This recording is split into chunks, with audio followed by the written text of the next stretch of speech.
Painted application ધોરણ 6 થી 12ના વિદ્યાર્થીઓ માટે અપડેટ થઈ ચૂકી છે. આ એપ્લિકેશનમાં શું છે? બધા જ વિષયના વિડીયોઝ છે. ગુજરાતની બેસ્ટ ફેકલ્ટી દ્વારા લાઈવ લેક્ચર્સ છે.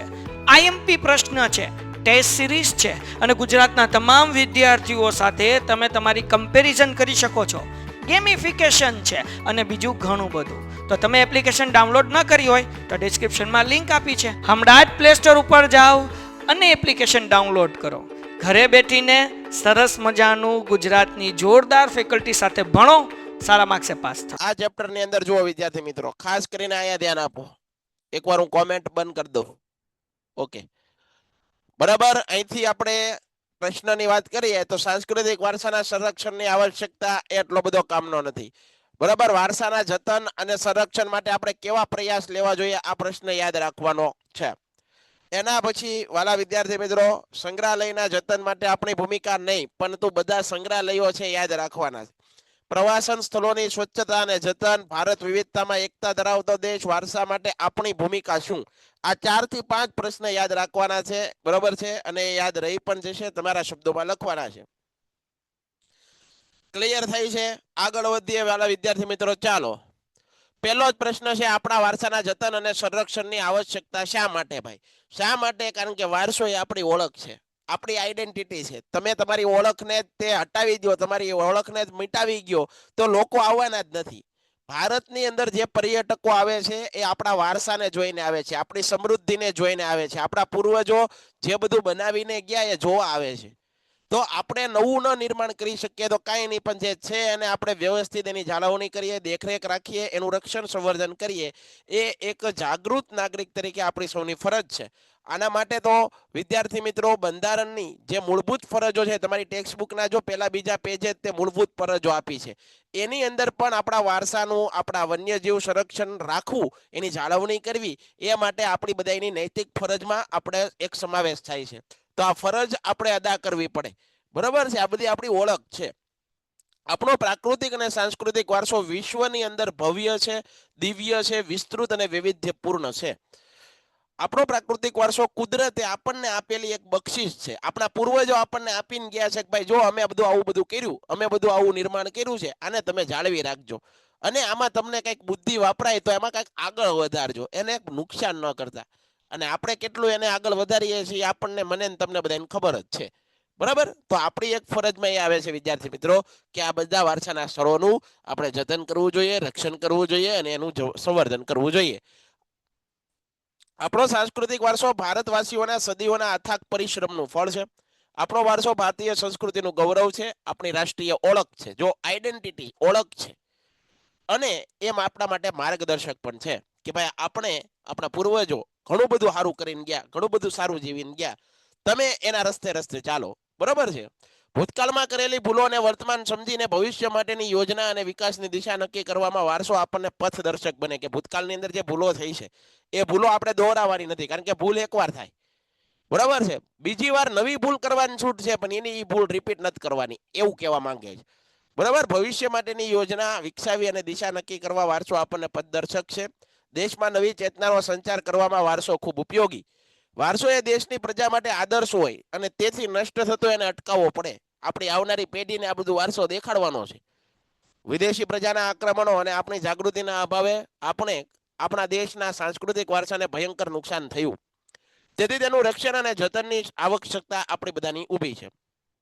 આવા આપણા ભવ્ય વારસાના મહત્વ અને મૂલ્યને ટકાવી રાખવા તેમજ તેનું સાતત્ય જાળવી રાખવા આપણે તેનું જતન અને સંરક્ષણ કરવું એ આપણી બધાની ફરજમાં આવે છે. આપણા શબ્દોમાં તમારે લખવાનું છે, કોઈ પણ જાતનો લોડ નથી લેવાનો. ભાઈ, આપણી ઓળખ છે, આપણો વારસો છે, એને આપણા શબ્દોમાં લખીએ કે 8 થી 10 પોઈન્ટ લખવામાં કાંઈ વાંધો આવે નહીં. બરાબર, તો એ આપણે યાદ રાખવાનું છે. બીજો પ્રશ્ન, તમને આ પ્રશ્ન બહુ જ પૂછાય છે, પર્યટન ઉદ્યોગથી થતા લાભ. સાહેબ, વિશ્વના લોકો આપણા દેશમાં ફરવા આવે, પર્યટન ઉદ્યોગ વિકસે, તેનાથી આપણને ફાયદો શું થાય? હું તમને મારી ભાષામાં કહી દઉં કે ભાઈ, પર્યટન ઉદ્યોગ આવે, આપણા વારસાના સ્થળો સારા હોય, આપણો દેશ ચોખ્ખો હોય, સ્વચ્છ હોય, તો વિદેશી લોકો આકર્ષાય. વિદેશી લોકો અહીંયા આવે, વિદેશી લોકો અહીંયા આવે તો એનો પૈસો લઈને આવે, એટલે કે વિદેશી હુંડિયામણ આપણા દેશને મળે. અને જે દેશનો વિદેશી હુંડિયામણ વધારે હોય એ દેશ આર્થિક વિકાસ આગળ કરે, એવું એવું કહેવાય. બરાબર, આપણે આર્થિક વિકાસના ચેપ્ટરમાં આવું ભણ્યા. બીજી વસ્તુ, વિદેશી પર્યટકો જ્યારે ભારતમાં આવે તો એ ભારતમાં આવે તો કઈ એના ઘર લઈને ન આવ્યા હોય, અહીંયા આવે તો એને હોટલમાં રહેવું પડે, તો હોટલ ઉદ્યોગને પણ ફાયદો થાય, એ પણ પૈસા આપણા દેશમાં ઉમેરાય. પછી પર્યટન ઉદ્યોગમાં ટેક્સીની જરૂર પડે, રેસ્ટોરન્ટની જરૂર પડે, કોઈ જગ્યાએ ફરવા જાય તો ગાઈડ હોય તો એ ગાઈડનો વ્યવસાય પણ ચાલે. બરાબર, તો ફરવાની અને આ બધી વસ્તુ વ્યવસ્થા થાય અને એના કારણે સરવાળે આખા દેશને ફાયદો થાય. યુનેસ્કો ભારતના ઘણા સાંસ્કૃતિક અને પ્રાકૃતિક વારસાના સ્થળોને વૈશ્વિક વારસાના સ્થળોમાં સમાવિષ્ટ કર્યા છે. તેથી દર વર્ષે પરદેશથી અનેક પ્રવાસીઓ સ્થળોને જોવા આવે, જાણવા અને સંશોધન કરવા આવે છે. પરિણામે દેશમાં પ્રવાસ પર્યટનનો એક ઉદ્યોગ તરીકે વિકાસ થયો. આ ઉદ્યોગથી જે તે રાજ્યના અને દેશને નીચે દર્શાવેલા લાભ થાય. શું લાભ થાય? બરાબર, પર્યટન ઉદ્યોગ આવે, વિશ્વના લોકો આપણે દેશમાં ફરવા માટે આવે, અથવા તો આપણે ત્યાં જઈએ તો એ દેશને ફાયદો શું થાય જોઈએ. પ્રવાસન ઉદ્યોગને લીધે હોટલો અને રેસ્ટોરન્ટના માલિકો, ખાદ્ય પદાર્થોના વિક્રેતાઓ, બરોબર, જે દુકાનો છે એ બધી વસ્તુઓ વેચે તો એને પણ આવક આવે. કારીગરીની વસ્તુઓ, વેપારીઓને સારી આવક થાય, અને એ આવક થાય તો આપણા દેશનો પણ વિકાસ થાય. પ્રવાસન પ્રવૃત્તિને લીધે ફેરિયા અને સ્થાનિક પ્રજાને રોજગારી મળે, ત્યાંના સ્થાનિક પ્રજા હોય તેને રોજગારી મળે. ટૂર્સ ટ્રાવેલર્સની સુવિધાને પૂરી પાડતા એજન્ટો અને ઓપરેટરોને કમાણી થાય. જે તે રાજ્યની સરકારને જુદા જુદા ટેક્સ આવક મળે, બરોબર છે. અને દર વર્ષે લાખોની સંખ્યામાં ભારતમાં આવતા આંતરરાષ્ટ્રીય પ્રવાસીઓને લીધે દેશની કિંમતી વિદેશી હુંડિયામણ આપણને મળે, અને વિદેશી હુંડિયામણ એટલે વિદેશી રૂપિયો, વિદેશી નાણું. આ પૈસો વધે એમ આપણા દેશનો આર્થિક વિકાસ પણ આગળ થાય. તો આ વસ્તુ તો તમારે આવડવી જ જોઈએ. આ પ્રશ્ન બહુ કામનો છે. પર્યટન ઉદ્યોગથી લાભ કયા થાય એ, બરાબર છે, તો એ વાત તમારે યાદ રાખી લેવી. આગળ વધીએ. પર્યટન ઉદ્યોગ ભારતના લોકોની સાંસ્કૃતિક કલાઓ, પરંપરાઓને દુનિયા સમક્ષ પ્રગટ કરવાની તક પૂરી પાડે. શૈક્ષણિક ક્ષેત્રે પર્યટન સંબંધી અભ્યાસક્રમોનો વિકાસ થતા દેશમાં પર્યટન માર્ગદર્શક, ટુરિઝમ ગાઈડનો સ્વતંત્ર રીતે વ્યવસાય વિકસ્યો છે. કોઈ જગ્યાએથી બહારથી ફરવાવાળા આવે ને તો એ ઉત્સાહી લોકો હોય. એ લોકો કોઈ સ્થળની મુલાકાત લે ને તો કેટલી બધી વસ્તુ જાણીને જાય, એ લખીને જાય કે ભાઈ દાખલા તરીકે તાજમહેલની મુલાકાત લીધી તો એ તાજમહેલ નાનો જે સ્થાનિક માણસ હોય એને કોઈ ગાઈડ બનાવે, અને ગાઈડ બનાવી એની આગળ દરેક તાજમહેલની જે માહિતી છે એ બધી લખીને જાય. ખરેખર પ્રવાસ આને જ કહેવાય. કોઈ પણ જગ્યાએ તમે વિઝિટ કરો છો, કોઈ પણ જગ્યાએ તમે પ્રવાસમાં જાઓ છો, તો ખાલી ફોટા પડાવીને નથી વહી આવવાનું. એ સ્થળ વિશેની માહિતી તો આપણે આગળ હોવી જોઈએ ને, જાણકારી તો હોવી જોઈએ ને. આપણે નથી હોતી. આપણા લોકો જાય તો ખાલી આંટા મારીને વહી આવે. એને આપણે બધી પૂછીએ કે ભાઈ તમે પ્રવાસમાં ગયા હતા, શું શીખીને આવ્યા? કાંઈ નહીં. બરોબર, બસના કવર ફાડ્યા, બરાબર ને. ઓલા પ્રવાસમાં જાય ને તો છોકરાઓનો સ્વભાવ હોય, ચંચળ હોય, તો ઓલી બસ હોય ને, બસમાં બ્લેડું મારે, કાચની હળિયું કરે, બરોબર, એકબીજા હુઈ ગયા હોય તેને લિપસ્ટિકું કરે. એટલે આવો પ્રવાસ કરે. ખરેખર મોત તો કરવાની હોય, મોતથી મતલબ નથી મને. હું તમને મજાક કરવાનો, એન્જોય કરવાની ના નથી પાડતો, પણ આપણે જે સ્થળે મુલાકાત લેવા જાઓ છો, તમે કોઈક જગ્યાએ પ્રવાસમાં જાઓ છો, પ્રવાસનો મતલબ એ થાય તમે ના જાઓ, એને જુઓ, પ્રત્યક્ષ જ્ઞાન મેળવો અને કંઈક તમે જાણીને આવો.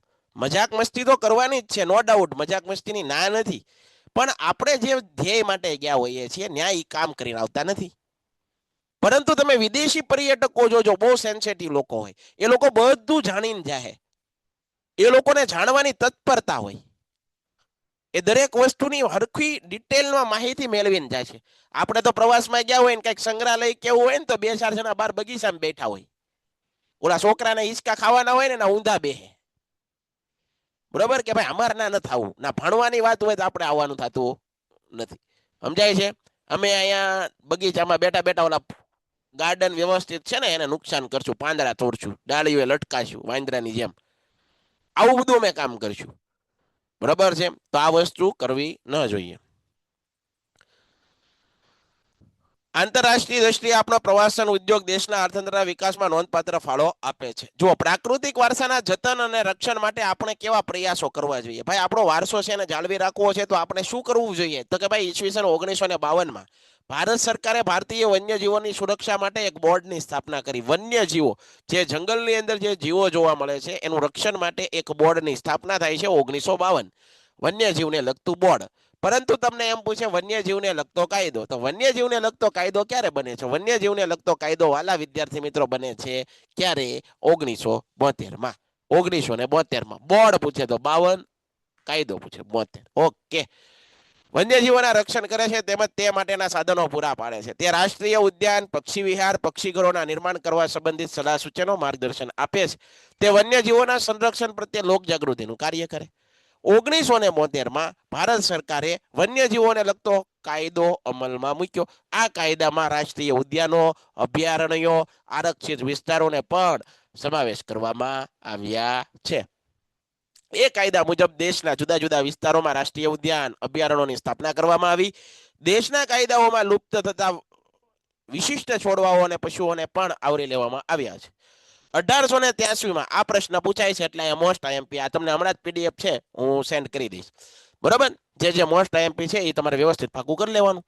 1883માં સ્થપાયેલી મુંબઈ પ્રાકૃતિક ઇતિહાસ સમિતિ, સૌથી જૂની 1883માં, વિચાર કરો, દેશના પ્રાકૃતિક વારસાના જતન અને સંરક્ષણ માટે કાર્ય કરે. બરોબર, પ્રકૃતિને રક્ષણ કરવું એ આ સંસ્થાનો મુખ્ય ઉદ્દેશ છે. હાલમાં ગીર ફાઉન્ડેશન અને નેચરલ ક્લબ જેવી સંસ્થાઓ પર્યાવરણનું જતન કરી રહી છે. ભારત સરકાર ઉપરાંત દેશની વિવિધ સંસ્થાઓ, આ યાદ રાખજો, મુંબઈ પ્રાકૃતિક ઇતિહાસ સમિતિ ભારતની સૌથી જૂની સંસ્થા, પર્યાવરણનું દેખરેખ રાખે, પ્રાકૃતિક વારસાનું જતન સંવર્ધન કરે.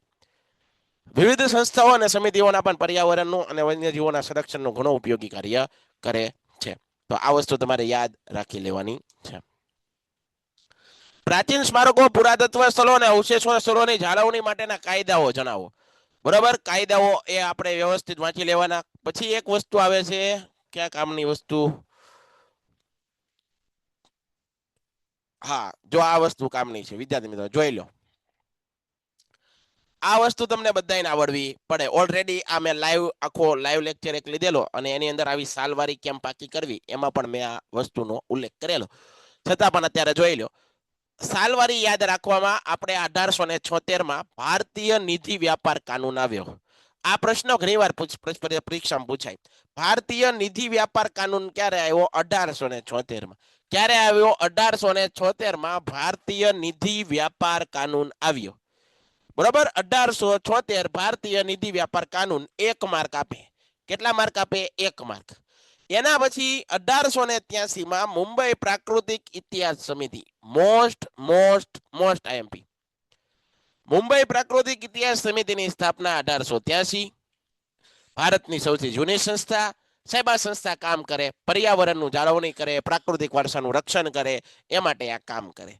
1876 ભારતીય નિધિ વ્યાપાર કાનૂન, 1883 મુંબઈ પ્રાકૃતિક ઇતિહાસ સમિતિ, 1952 વન્યજીવોને લગતું બોર્ડ આવ્યું. વન્યજીવોને લગતું બોર્ડ 1952. વન્યજીવને લગતું બોર્ડ 1952 યાદ રાખવાનું. 58ની અંદર સાંસ્કૃતિક વારસાના સ્થળો, સ્મારકોની દેખરેખનો કાયદો આવ્યો. જો તમે નુકસાન કરો તો આ કાયદા મુજબ તમને કઈક સજા થાય. 1972માં વન્યજીવને લગતો કાયદો આવ્યો. 52 અને 72 આમાં ભૂલ ન કરતા. વન્યજીવને લગતો બોર્ડ પૂછે ને તો 52, પણ વન્યજીવને લગતો કાયદો પૂછે તો 72. તો શું આવે? 72. સાહેબ સંગ્રહાલયો પરીક્ષામાં બહુ પૂછાય છે અને સંગ્રહાલયો યાદ રહેતા નથી. આ પૂછાય હો, આ પૂછાય. સંગ્રહાલયો પરીક્ષામાં પૂછાય, પણ એમાં જો મેં તમને વ્યવસ્થિત રીતે આ લખીને દીધા છે. જે ભૂલ પડે ને એવા એક હારે લખ્યા. જો તમને રાષ્ટ્રીય સંગ્રહાલય પૂછે, સાંભળજો, ભારતના અગત્યના સંગ્રહાલયો, જો તમને રાષ્ટ્રીય સંગ્રહાલય પૂછે, આ રાષ્ટ્રીય સંગ્રહાલયને ઇંગ્લિશમાં એમ કહેવાય નેશનલ આર્કાઇવ્સ. રાષ્ટ્રીય સંગ્રહાલય અથવા નેશનલ આર્કાઇવ્સ એવું પૂછી લે તમને, તો તમારો જવાબ દિલ્હી આવવો જોઈએ. શું આવવો જોઈએ? દિલ્હી. ફરીવાર, રાષ્ટ્રીય સંગ્રહાલય અથવા નેશનલ આર્કાઇવ્સ તો દિલ્હી, પાકું. પરંતુ રાષ્ટ્રીય માનવ સંગ્રહાલય એવો પ્રશ્ન પૂછાય, રાષ્ટ્રીય માનવ વચ્ચે આવી જાય તો જવાબ આવે મધ્યપ્રદેશનું ભોપાલ. ભૂલ ન પાડતા. રાષ્ટ્રીય સંગ્રહાલય, નેશનલ આર્કાઇવ્સ, દિલ્હી. રાષ્ટ્રીય સંગ્રહાલય, નેશનલ આર્કાઇવ્સ, દિલ્હી. રાષ્ટ્રીય માનવ સંગ્રહાલય તો મધ્યપ્રદેશનું ભોપાલ. પરંતુ ભારતીય સંગ્રહાલય તો હું જ્યારે ઓફલાઈન ભણાવતો ત્યારે વિદ્યાર્થીને કહેતો, ભારતીય સંગ્રહાલય, ભારતની પહેલી રાજધાની કઈ, એ રીતે યાદ રાખો. ભારતની પહેલી રાજધાની હતી ને સાહેબ, કોલકાતા, પશ્ચિમ બંગાળ હતી. અને બંગાળની અંદર હિન્દુ મુસ્લિમની એકતા બહુ હતી, એટલે અંગ્રેજો જોઈ ન કે એટલે એને બંગાળના ભાગલા પાડ્યા. ઉપરાંત બંગાળને રાજધાની ફેરવીને દિલ્હી કરી નાખી. તો પહેલી રાજધાની કઈ હતી? બંગાળ, કોલકાતા. પેન્ટેડ એપ્લિકેશન ધોરણ 6 થી 12ના વિદ્યાર્થીઓ માટે અપડેટ થઈ ચૂકી છે. આ એપ્લિકેશનમાં શું છે? બધા જ વિષયના વિડીયોઝ છે. ગુજરાતની બેસ્ટ ફેકલ્ટી દ્વારા લાઈવ લેક્ચર્સ છે, આઈએમપી પ્રશ્ન છે, ટેસ્ટ સિરીઝ છે અને ગુજરાતના તમામ વિદ્યાર્થીઓ સાથે તમે તમારી કમ્પેરિઝન કરી શકો છો. ગેમિફિકેશન છે અને બીજું ઘણું બધું. તો તમે એપ્લિકેશન ડાઉનલોડ ન કરી હોય તો ડિસ્ક્રિપ્શનમાં લિંક આપી છે, હમણાં જ પ્લે સ્ટોર ઉપર જાઓ અને એપ્લિકેશન ડાઉનલોડ કરો. ઘરે બેઠીને સરસ મજાનું ગુજરાતની જોરદાર ફેકલ્ટી સાથે ભણો, સારા માર્ક્સે પાસ થાઓ. પશ્ચિમ બંગાળ. તો ભારતીય સંગ્રહાલય ક્યાં આવે? કોલકાતા. જો યાદ રાખતા શીખવાડું છું. રાષ્ટ્રીય સંગ્રહાલય દિલ્હી, રાષ્ટ્રીય માનવ સંગ્રહાલય મધ્યપ્રદેશનું ભોપાલ, ભારતીય સંગ્રહાલય તો દેશની પ્રથમ રાજધાની ઉપરથી યાદ રાખો કોલકાતા, પશ્ચિમ બંગાળ. યાદ રહી ગયું સાહેબ? હવે આ નો કોઈ દી ભૂલાય અને ભૂલવા માંગતા પણ નથી. Very good. હવે પછીના બે બીજા યાદ રાખો. કટકે કટકે યાદ રાખવાનું, ડિવાઈડ કરી નાખવાના, પાર્ટ પાડી દેવાના. છત્રપતિ શિવાજી મહારાજ સંગ્રહાલય. ફરીવાર છત્રપતિ શિવાજી મહારાજ સંગ્રહાલય, પ્રિન્સ ઓફ વેલ્સ સંગ્રહાલય. છત્રપતિ શિવાજી મહારાજ સંગ્રહાલય અથવા પ્રિન્સ ઓફ વેલ્સ સંગ્રહાલય ક્યાં? મહારાષ્ટ્રમાં. ક્યાં આવ્યું ભાઈ? મહારાષ્ટ્રની અંદર. છત્રપતિ મહારાજ સંગ્રહાલય અથવા પ્રિન્સ ઓફ વેલ્સ સંગ્રહાલય મહારાષ્ટ્રમાં. પણ સાલારગંજ નામનું સંગ્રહાલય ક્યાં આવ્યું? હૈદરાબાદ. ક્યાં આવેલું? હૈદરાબાદ. હવે આટલા યાદ રાખીએ. 5. રાષ્ટ્રીય સંગ્રહાલય દિલ્હી, રાષ્ટ્રીય માનવ સંગ્રહાલય મધ્યપ્રદેશનું ભોપાલ, ભારતીય સંગ્રહાલય ક્યાં આવ્યું? તો ભારતીય સંગ્રહાલય સાહેબ આવ્યું કોલકાતા, પશ્ચિમ બંગાળ. છત્રપતિ શિવાજી મહારાજ ક્યાંના હતા? મહારાષ્ટ્ર, મુંબઈમાં આવેલું છે. પ્રિન્સ ઓફ વેલ્સ મુંબઈમાં આવેલું છે. પરંતુ સાલારગંજ નામનું સંગ્રહાલય ક્યાં આવ્યું છે? તો હૈદરાબાદની અંદર સાલારગંજ નામનું સંગ્રહાલય આવેલું છે. આટલું ડન છે. હાલો હવે 5 થઈ ગયા. હવે બીજા 5 પાકા કરીએ. લાલભાઈ દલપતભાઈ સંગ્રહાલય સાહેબ ગુજરાતનું સંગ્રહાલય છે. ઘણીવાર પરીક્ષામાં પૂછાયું છે, સ્પર્ધાત્મક પરીક્ષામાં પણ પૂછાય. લાલભાઈ દલપતભાઈ સંગ્રહાલય, એનું ટૂંકું નામ LD institute of Indology. Lalbhai Dalpatbhai સંગ્રહાલય, એનું ટૂંકું નામ એલડી ઇન્સ્ટિટ્યૂટ ઓફ ઇન્ડોલોજી. ક્યાં આવેલું છે? અમદાવાદમાં. ક્યાં આવેલું છે? અમદાવાદમાં. લાલભાઈ દલપતભાઈ સંગ્રહાલય, LD institute of Indology, Ahmedabad. Done. Bhoje Vidya Bhavan અથવા ભોળાનાથ જેઠાલાલ સંગ્રહાલય. ભોળાનાથ જેઠાલાલ સંગ્રહાલય ક્યાં? ભોજે વિદ્યા ભવન, ટૂંકું નામ. પૂરું નામ ભોળાનાથ જેઠાલાલ સંગ્રહાલય. આ ક્યાં આવેલું છે? ભોજે વિદ્યા ભવન છે ભાઈ, એ ક્યાં આવેલું છે? અમદાવાદમાં આવેલું છે. અહીંયા ગાંધીનગર નહીં આવે, અહીંયા આવશે અમદાવાદ. શું આવશે? અમદાવાદ. અને મહાવીર જૈન આરાધના કેન્દ્ર ક્યાં આવેલું છે? કોબા, ગાંધીનગર. ક્યાં આવેલું? કોબા, ગાંધીનગર. હેમચંદ્રાચાર્ય ગ્રંથાલય, પાટણમાં. ડન થાય છે. કેટલા જણા ક્લિયર છે? તો આ વસ્તુ અગત્યના સંગ્રહાલયો તમને આવડવા પડે. ફરીવાર જો બધા યાદ કરાવી દઉં, ફરીવાર ઝડપથી યાદ કરાવી દઉં. રાષ્ટ્રીય સંગ્રહાલય ક્યાં આવેલું છે? દિલ્હીમાં. રાષ્ટ્રીય માનવ સંગ્રહાલય ક્યાં આવેલું છે? તો મધ્યપ્રદેશના ભોપાલમાં. ભારતીય સંગ્રહાલય ક્યાં આવેલું છે? તો કે ભાઈ કોલકાતા, પશ્ચિમ બંગાળમાં. છત્રપતિ શિવાજી મહારાજ સંગ્રહાલય, પ્રિન્સ ઓફ વેલ્સ સંગ્રહાલય ક્યાં આવ્યું? મુંબઈ, મહારાષ્ટ્રમાં. સાલારગંજ નામનું સંગ્રહાલય ક્યાં આવ્યું? હૈદરાબાદની અંદર. Lalbhai Dalpatbhai institute of Indology અથવા તો એલડી ઇન્સ્ટિટ્યૂટ ઓફ ઇન્ડોલોજી ક્યાં આવેલું છે? અમદાવાદની અંદર. મહાવીર પછી ભોળાનાથ જેઠાલાલ સંગ્રહાલય અથવા ભોજે વિદ્યા ભવન ક્યાં આવ્યું છે? અમદાવાદમાં. મહાવીર જૈન આરાધના કેન્દ્ર કોબા, ગાંધીનગર. હેમચંદ્રાચાર્ય ગ્રંથાલય, પાટણમાં. ડન છે. તો આ રીતે વિદ્યાર્થી મિત્રો આવડવું જોઈએ. આ રીતે આપણો સવાલ, આપણે પ્રશ્નોના તૈયારી આ રીતે કરવી. બરાબર. તો આ તો અગત્યના સાલ, જો તમને પરીક્ષા તમે પેપર દેવા જાઓ ને, તમને આ સાલવારીમાંથી એક સાલવારી હશે ને હશે. આ સંગ્રહાલયમાંથી તમને એકાદું સંગ્રહાલય પૂછાય જ જવાનું છે. તો આવી વસ્તુ તમને ખબર છે કે ભાઈ આવું પૂછાય છે, તો આપણે કરી નાખવી જોઈએ. હવે જુઓ, આર્કિયોલોજીકલ સર્વે ઓફ ઇન્ડિયા. વિદ્યાર્થીઓ ઘણીવાર મને એમ કે સાહેબ આ વસ્તુ સમજાતી નથી. આર્કિયોલોજીકલ સર્વે ઓફ ઇન્ડિયા છે હું? ભારતીય પુરાતત્વ ખાતું છે હું? હવે આવી ટેક્સ્ટ બુકમાં માહિતી જ નથી આપી. ટેક્સ્ટ બુકમાં ખાલી એટલું જ કીધું છે આર્કિયોલોજીકલ સર્વે ઓફ ઇન્ડિયા અથવા પુરાતત્વ ખાતું. પણ વાલા વિદ્યાર્થી મિત્રો, આપણે જાણવું પડે કે આ પુરાતત્વ ખાતું છે હું, એમાં શું કામ થાય, એમાં શું છે. તો જોઈ લો વિદ્યાર્થી મિત્રો, એનું ટૂંકું નામ છે ASI. આખું નામ છે આર્કિયોલોજીકલ સર્વે ઓફ ઇન્ડિયા અથવા ભારતીય પુરાતત્વ ખાતું. એની સ્થાપના અંગ્રેજોના સમયમાં થઈ. અંગ્રેજોએ બધા ખરાબ કામ કર્યા એવું નથી, ઘણા સારા કામ પણ હતા.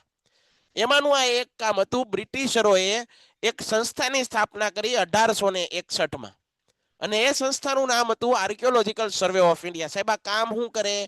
કામ ભારતના જે કાંઈ પણ શહેરો છે, પ્રાચીન નગરો, એ નગરોની દેખરેખ રાખે, એની સાર સંભાળ કરે, અથવા તો એને કંઈક અવશેષો મેળા હોય તો એને રાખે. બરાબર. તો એની સ્થાપના 1861 એલેક્ઝાન્ડર કનિંઘમ, એની સ્થાપના કોણે કરી હતી આ સંસ્થાની? એલેક્ઝાન્ડર કનિંઘમ એના પ્રથમ ઓલા હતા અધ્યક્ષ. મુખ્ય મથક હાલમાં આ સંસ્થા સાહેબ કામ કરે છે? હાલમાં આવી કોઈ સંસ્થા એ કામ કરે છે? તો સાહેબ હા કરે છે. શું કરે છે? દિલ્હીમાં આ સંસ્થાનું મુખ્ય મથક ક્યાં છે? દિલ્હીમાં. સાહેબ કામ શું કરે? જો અહીંયા કામ લખ્યા મેં. ભારતના પુરાતત્વ સ્થળોની દેખરેખ રાખે. ઉત્ખનન પામેલા જે કઈ ખોદકામ સિંધુ ખીણની સભ્યતાના નગરો, લોથલ હોય, હડપ્પા હોય, ધોળાવીરા હોય, આ બધા નગરોની દેખરેખ રાખે.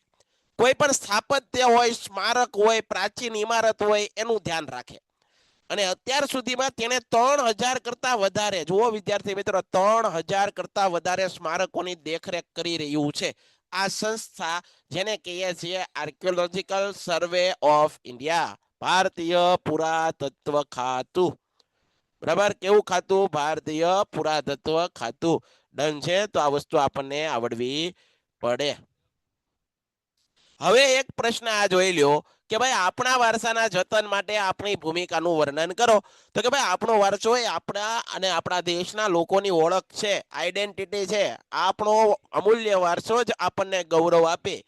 તેથી એ વારસાના સંરક્ષણમાં લોકોએ સહકાર આપવો, જાળવણી કરવી, જ્યાં ત્યાં થૂકવું નહીં, જ્યાં ત્યાં નુકસાન ન કરવું, જ્યાં ત્યાં જેવું તેવું લખવું નહીં. આ બધું ધ્યાન આપણે રાખવાનું. શિક્ષકોએ શાળામાં, અધ્યાપકોએ કોલેજમાં, વિદ્યાર્થીઓએ વર્ગખંડના ભારતના ભવ્ય વારસાનો પરિચય આપવો. લોકોએ આપણી રાષ્ટ્રીય સ્મારક, ઐતિહાસિક સ્થળો, પુરાતત્વીય અવશેષોને ઓળખવા જોઈએ અને તેના રક્ષણમાં મદદરૂપ બનવું.